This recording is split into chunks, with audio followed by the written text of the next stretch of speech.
hella cute.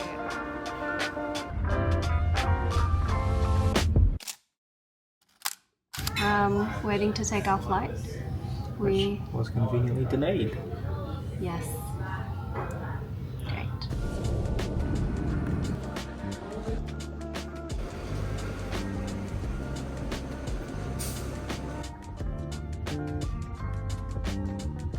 We made it to Malaysia! Our bags are the first one off the carousel. Yeah, so good. So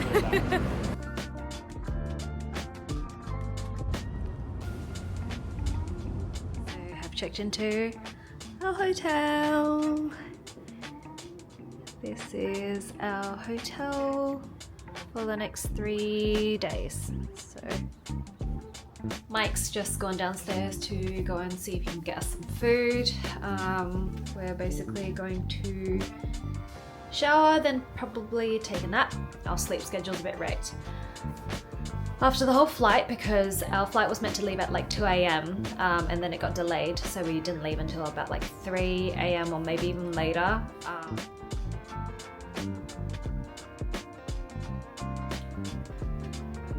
Hello.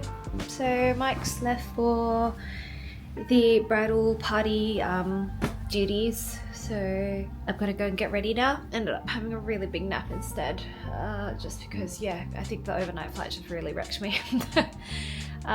So yeah, gotta get ready, and then I'm gonna meet up with Hannah,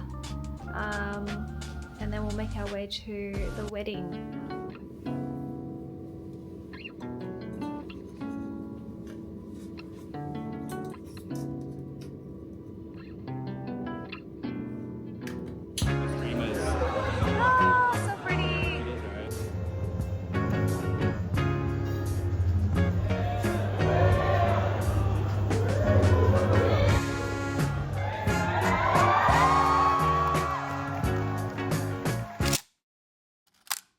Good morning. Good morning. We have survived the wedding. Voices are a bit worse for wear. Yeah, it was a really good day. Just super packed, and I don't think we got back until like 2. At least 2, sorry. Yeah. And we're gonna go out to the Pavilion shopping centre to go and get some breakfast. And I don't think we have anything else planned other than dinner tonight. I think. Take it easy. Yeah. Anyway. It has been a really long time since my last trip to Malaysia, and this is also my first time in Kuala Lumpur.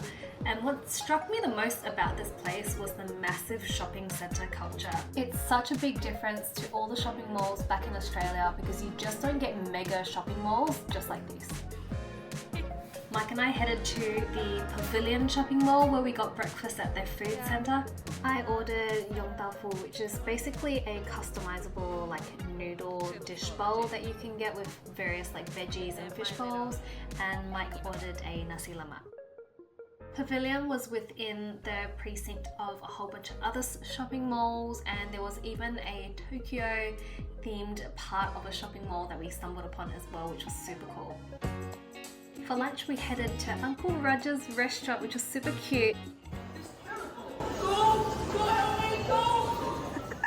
I loved the theme of the restaurant, but in terms of the food, I feel like it was a bit meh. I probably wouldn't return there myself, but there were definitely some good dishes. I have always been super honest about my hesitation to recommend places that offer discounts if everybody dining leaves a Google review, and a 10% discount was offered to us, so definitely take any Google reviews for this restaurant with a pinch of salt. We are probably gonna go check out Petaling Street Yeah. Market, and then join our friends who are at Sun Pyramid or maybe Utama shopping mall. Yeah. We got a really cool thing from Donkey last night, which I can show you. It reminds us of Rosie, even her like new coat color. So yeah, miss my girl. Take a grab and go to Petaling. I think it's a set of markets there. Hey. I think so. I've never been, so check it out. Yeah, we'll see how we go. Should be good. Petaling Street is a marketplace located in the Chinatown area of KL. There's a lot of shops around here, so it's a great place to get some touristy like souvenirs, but there's also a lot of merchants who sell clothes, luggage, and also knock off luxury goods if that's what you're into. There's also quite a few places to eat around here as well, so if you're looking to plan your meals and just kind of like spend a day here, there is definitely a bunch of things you can do. Luggage was super cheap here, so if you've bought a ton of things from Malaysia, do check this place out because I did feel like they had some really good prices here. I think it's cute. Yeah? I'm gonna get it. Food was definitely a highlight around here, so if you're into kind of like that hawker stall experience, I would honestly say give this place a go. I feel like it's a really great way to be able to try local food just as how the locals would eat it. Mike and I got fishball mee, which is basically fishball noodle soup, and also kopi peng, which is an iced coffee. Tasty. Mike and his mates have had this long-running joke about playing bowling in Malaysia because it is just so damn cheap. And we actually decided to then go bowling. And yes, it was very cheap. So if you're looking for a fun activity, perhaps go bowling in Malaysia.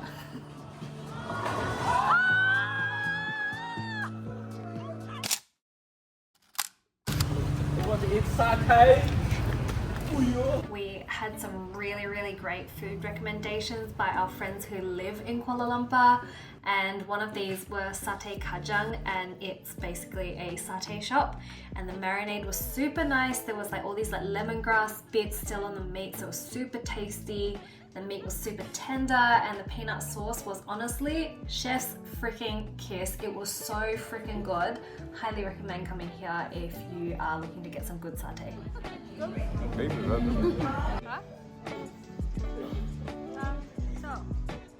We ended up food hopping this evening because there was just genuinely not enough time to eat all the food that we wanted to, and I'm so glad that we did this. Our next stop was for some Hokkien mee and fried rice, and it was so freaking good. It looks kind of plain, but it was honestly so tasty. Like all the grains of rice are super separated, the egg is like really nice and stringy, so there's like a really good mouthfeel as well. They also fry it in pork lard, so it's honestly just so freaking good. It doesn't look like much, but it's honestly so delicious.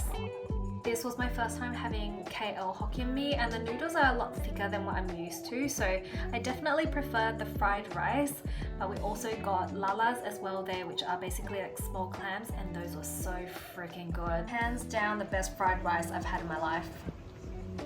For dessert, we went to after meal where we had bingsu, which is like a Korean shaved ice dessert. This place was honestly so huge. They basically had like 3 shops, and it's just because they were so popular that they just had to keep expanding.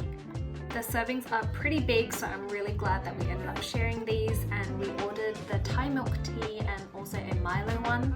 The Thai milk tea bingsu had like jelly and boba bits in it, and also like a Asian like sweet potato yam mochi thing.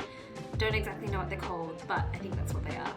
And then the Milo one had like Milo biscuits inside, and the bingsu, or like the shaved ice itself, was like a milk flavor, so it was like super delicious. I feel like they struck the perfect balance without making it too sweet, but my favorite was definitely the Thai milk. We then had a Mamak experience. I hope I said that right. From what I understand, this is basically like a place, I think this is more of like a so-called like atas, or like more like premium place that we went to, but just because it's got aircon. But it's basically a place where you can go have a social meal with your friends. They can basically make you whatever you want to order. And in some places they actually don't have a menu as well, which is a little bit daunting to me, but I really enjoyed this place. We got a roti pisang, which has banana in it, and also a roti tissue, which was that massive bit of pastry that you saw. It was so freaking Moorish. Like it has like butter and like condensed milk on it, so it's kind of like salty sweet and super delicious. we ended up actually going to see the guy making it, and I can't even describe the skill that he has in being able to make this super thin and then being able to roll it all up into a big old scroll. So yeah, super interesting, and it's honestly so skilled. The guy was super cute as well because he actually like brought the roti tissue all the way out from the kitchen to let me take a video or a photo of it as well. So yeah, it was really nice. Good job! Yeah.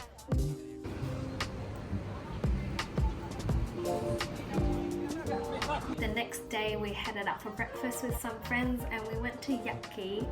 It was a traditional looking like coffee shop which was super cute. I loved the decor and those floors. The food here is super good and also super affordable, so I would highly recommend coming here if you are looking for a place to get breakfast or even just like some traditional meals as well.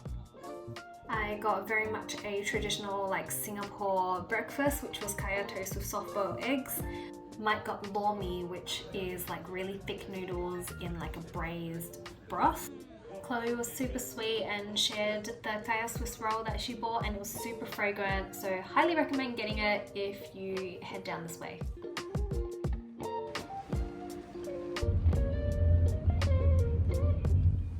For lunch we headed to Foong noodles, which has won Michelin awards for the past 3 years. We got the Lala soup noodles, which they are very much known for, and it was so good. If you enjoy the like Xiaoxing wine taste, this is definitely the place to go for you. The broth is steeped in that stuff, and there's so many Lalas as well. Like, they really have been so generous in their portions. It was super sweet and fresh, and there were honestly some big chunky ones in there too, so highly recommend going here if you do pop by. There's a couple of restaurants in KL I think for them, so yeah, definitely make your way here.